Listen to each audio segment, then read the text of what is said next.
पाकिस्तान में लूटमार का दौर एक बार फिर से आ चुका है और इस बार ये दौर बेहद भीषण है।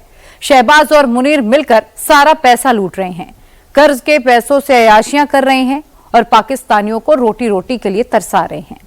नतीजा ये हुआ है कि लोग पेट भरने और बिल भरने के लिए लूटमार पर उतर आए हैं। 2026 में पाकिस्तान पर कंगाली की कैसी आफत टूटने वाली है, इस रिपोर्ट में समझिए। क्या पाकिस्तान में लूट के दिन फिर लौट आए? क्या पाकिस्तान में आटा फिर से सोना बनने वाला है? क्या पाकिस्तान में रोटी फिर से चांद बनने वाली है? क्या 2026 में पाकिस्तान की चीखें पूरी दुनिया में गूंजने वाली हैं? इन सारे सवालों का जवाब है हां, क्योंकि पाकिस्तान में 2026 कैसा होगा, इसका ट्रेलर 2025 के आखिरी महीने में ही रिलीज हो चुका है। खर्चा चलाने के लिए पाकिस्तान की सरकारी एयरलाइन PIA को कौड़ियों के भाव बेचना पड़ गया है। 2 साल पहले आटे की लूट की जो तस्वीरें पूरी दुनिया में वायरल हो रही थीं, उसका पार्ट 2 भी पाकिस्तान से बहुत जल्द आने वाला है। पाकिस्तान में आटे की कीमत फिर से 150 रुपए किलो के पार जा चुकी है। टमाटर 600 रुपए किलो तक पहुंच चुका है। प्याज 250 रुपए किलो, अंडे 400 रुपए दर्जन, दूध 400 रुपए लीटर और शक्कर के दाम 140 रुपए किलो तक पहुंच चुके हैं। आज मैं आपको भाई डेली की रूटीन की जो चीजें हैं खाने पीने की, तो उनका आज रेट बताएंगे। तो यहाँ पे भाई क्या रेट चल रहा है? ये शॉप आपकी है? जी हाँ। कितने टाइम से चला रहे हैं आप? 5 साल से। 5 साल से। तो हेमंत भाई डेली की रूटीन की जो चीजें हैं उनका आप रेट बता सकते हैं? हाँ, बताएंगे। तो चीनी का क्या रेट है? चीनी 165 रुपए। चीनी 165 रुपए किलो है। बनस्पति है। अच्छा, 340 रुपए किलो। वो कहाँ है? पंजाब का है? पंजाब। दाल मसूर है। मसूर दाल, वो क्या रेट है? 280। ये लो भैया। अच्छा, चौर है। इसको क्या, इसका क्या रेट है? 280 रुपए। 280। और चना 250 रुपए। ये मटरी है। मटरी? ये क्या रेट है? 320 रुपए। 320 रुपए किलो है। तो भाई डाल्डा ऑयल वगैरह इनका क्या रेट है? डाल्डा चल रहा है 440 रुपए किलो। 440 रुपए किलो डाल्डा। और चीनी? चीनी है अभी तो पहले तो रेट ज्यादा था, 200 का, अभी कम हो गया 170 रुपए किलो। 170 रुपए किलो होगी। दूध का क्या रेट है? दूध का दूध चल रहा है 200 रुपए किलो। 200 रुपए किलो चल रहा है। और पैकेट तो 30 वाला भी आता है, 40 वाला आता है, बाकी खुला है 200 रुपए किलो। और दही वगैरह? दही वगैरह ये रेट है 250, 200, 250, 200, 250। भाई आपके पास जो मसाला है, जो सब्जी वगैरह और चावलों में इस्तेमाल होता है? चावल में इस्तेमाल होने एक तो जीरा है। जीरा आपको मिल जाएगा अच्छे वाला 1200 रुपए किलो। उसके बाद है लौंग है। लौंग आपको मिल जाएंगे 2500 रुपए। उसके बाद 2500 रुपए किलो लौंग। मुनीर से लेकर जरदारी और शहबाज शरीफ सब के सब विदेशों के चक्कर लगाए।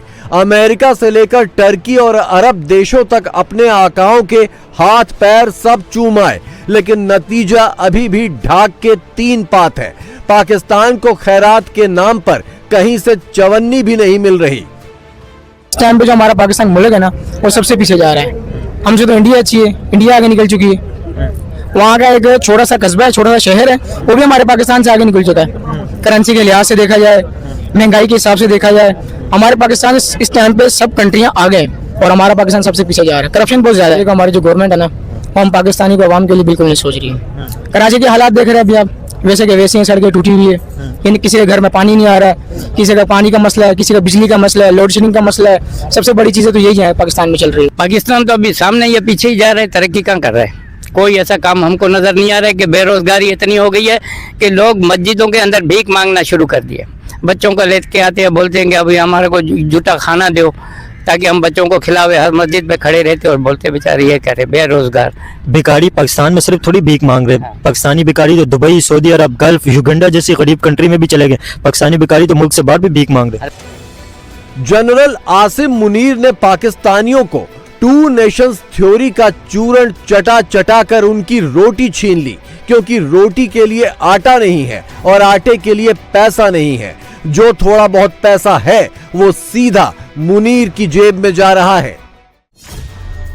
पाकिस्तान को IMF ने करीब $7 अरब का कर्ज मंजूर किया है। इसकी पहली किस्त के तौर पर 1.1 अरब डॉलर जारी भी हो गए, लेकिन खुलासा हुआ कि इस 1.1 अरब डॉलर में से बड़ा हिस्सा तो नेताओं और फौज की जेब में चला गया।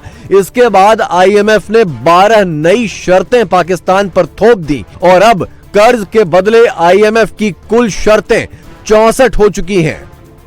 अंदाजा करें कि आईएमएफ की रिपोर्ट में ये बात आ रही है कि इतने हजार करोड़ और अरब की आपने करप्शन की है, इसके ऊपर करप्शन हुई है।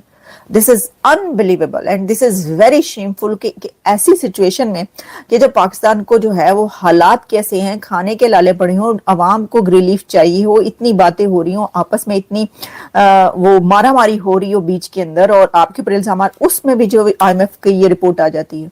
अब इसका कौन जवाब देगा? लेकिन अब ये वाली जो इंस्टॉलमेंट है 1 अरब और 20 करोड़ डॉलर की, एक जो कंडीशन थी वो ये थी कि ये जो हमने आपकी करप्शन के किस्से, कहानियां और हकीकतें असल में जो सामने लेकर आए, हम कच्चा छट्टा एनु छापो तो सीधे सारे एनु दसो, बताएं आप कि आपने कितनी करप्शन की है, रिपोर्ट जारी करें, फिर हम देंगे। पाकिस्तान को आईएमएफ कर्ज दे या ना दे, कमर तो आम पाकिस्तानी की ही टूटनी है। अगर कर्ज मिला तो आवाम तक पहुंचेगा ही नहीं, लेकिन उसकी वापसी की किश्त आवाम से ही वसूली जाएगी, और अगर कर्ज नहीं मिला तो फिर फौज अपनी जेबें भरने के लिए आवाम का ही बचा खुचा खून चूसेगी। जब भीख मांगना नेशनल पॉलिसी और नेशनल कैरेक्टर बन जाए तो हालत पाकिस्तान जैसी होती है। शहबाज, मुनीर और जरदारियों को अरब देश उल्टे हाथ लौटा रहे हैं, लेकिन पाकिस्तान के हजारों भिखारियों की फौज का क्या करें जो उनके मुल्क में भीख मांगने के लिए तंबू गाड़कर जम गई है। हमने कभी नहीं सुना कि कोई इस तरह से इतनी बड़ी तादाद में जो है भिखारी जो है वो किसी जगह से पाकिस्तानी भिखारी पकड़े गए हो या उनको वहां पर पाया गया हो कि वहां पर पाकिस्तानी भीख मांग रहे हैं। और ये नंबर्स जो है ये बढ़ते चले जा रहे हैं कि पाकिस्तानी भिखारी जो है वो हर जगह दिखाई दे रहे हैं। लेकिन क्या ये हालत जो है वो सिर्फ इन लोगों की है जो यहाँ पर गरीब रहते हैं या कह लीजिए जिनके पास जॉब नहीं है? नहीं, पाकिस्तान की इस वक्त अगर हम गवर्नमेंट को भी देखें या इससे पहले की गवर्नमेंट्स को भी अगर हम देखें, चाहे वो इमरान खान हो, चाहे वो नवाज शरीफ साहब हो या और कई दूसरे बहुत से लोग, हमेशा से इनको यही देखा है कि कभी ये सऊदी अरब से पैसा मांगते हैं तो कभी ये वर्ल्ड बैंक, आईएमएफ के सामने नाक रगड़ते दिखाई देते हैं, तो कभी ये जाकर चाइना के हाथ पांव जोड़ के कुछ पैसा लेने की कोशिश करते हैं। अब मुल्क के हालात जो है वो खराब से खराबतर होते चले जा रहे हैं। भीख मांगने का सिलसिला जो है वो आईएमएफ हो, चाहे वर्ल्ड बैंक हो, चाहे सऊदी अरेबिया हो, सभी के पास जारी रहता था। यह और बात है कि हम उसको नाम जो है वो या तो लोन का कहते थे या डोनेशन कहते थे या कोई इसी तरह की बात जो है वो की जाती थी, लेकिन बहरहाल भीख भीख होती है और हमारे लीडर्स यही करते रहे।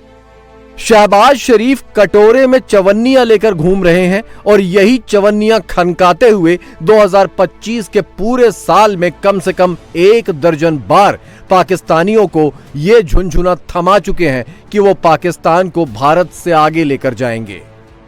पाकिस्तान असी इंशाअल्लाह उस रब नूं मंजूर है, रब सोने नूं मंजूर है, उस रब सोने नूं मंजूर होया तो इंशाअल्लाह मेहनत करांगे, रात दिन मेहनत करांगे तो एक दिन आएगा कि हिंदुस्तान पिछले छोटे थे, मेरा नाम शहबाज शरीफ नहीं है। हालांकि कंपैरिजन तो नहीं करना चाहिए, बनता ही नहीं, कंपैरिजन बनता ही नहीं। आज भी मैं एक जगह बैठा था दोपहर को, एक मीटिंग में, तो किसी ने कहा यार, मैंने कहा यार पाकिस्तान से कंपैरिजन बनता नहीं है, हमारा कंट्री जो है वो कर्जों पे है, इमदादों पे है, लूट मार है। आप रिसेंटली इत्तेफाक हुआ है कि 22,000 ब्यूरोक्रेट डुअल सिटीजन है। भारत के अंदर ये चीजें नहीं। भारत के पिछले 5 वजीर आजम कहां थे? भारत के अंदर होंगे। पिछले 5 चीफ जस्टिस कहां होंगे? भारत के अंदर होंगे। मिलिट्री चीफ पिछले 5, वो सारे भारत के अंदर होंगे। हमारे सिटिंग जो है वो पाकिस्तान के अंदर नहीं है। मैं इस वक्त बता सकता हूं कि आपके कितने जजेस, चीफ सुप्रीम कोर्ट के जजेस के इनके बच्चे कहां हैं? They are not in Pakistan, they are not.